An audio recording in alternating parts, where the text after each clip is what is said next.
अस्सलाम वालेकुम दोस्तों, आपको बताते चले कि मेरे प्यारे भाइयों रावलपिंडी ने 11-12 फरवरी के बाद एक बार फिर पूरे पाकिस्तान में धूम मचा दी है। रावलपिंडी ने पूरे पाकिस्तान को पीछे छोड़ दिया। नाइट बसंत 2022। तो दोस्तों, जैसे आपको पता कि रावलपिंडी में पहले 11-12 फरवरी को बसंत मनाई गई, कैंट में बसंत मनाई गई, तो अब रावलपिंडी सिटी में बसंत मनाई जाती है। तो दोस्तों, इस तरह रावलपिंडी जो सिटी की बसंत है, नाइट बसंत, दोस्तों बहुत ही ज़बरदस्त किस्म की पतंगबाजी देखने को मिली है रावलपिंडी सिटी में नाइट बसंत 2022।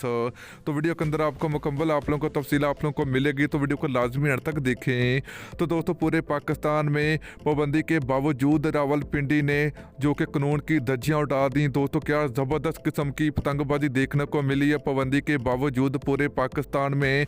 तो दोस्तों, पुलिस ने काफ़ी छापे भी मारे, मगर फिर भी रावलपिंडी वाले लोगों ने दोस्तों हिम्मत नहीं आ रही, फिर भी पूरे पाकिस्तान में और पूरे रावलपिंडी में पतंगबाजी का मुजाहरा किया गया। पूरी बसंत मनाई गई है रावलपिंडी सिटी में भी, और जैसे टैंक में बसंत मनाई गई, तो इस तरह रावलपिंडी सिटी में नाइट बसंत देखने को मिली है।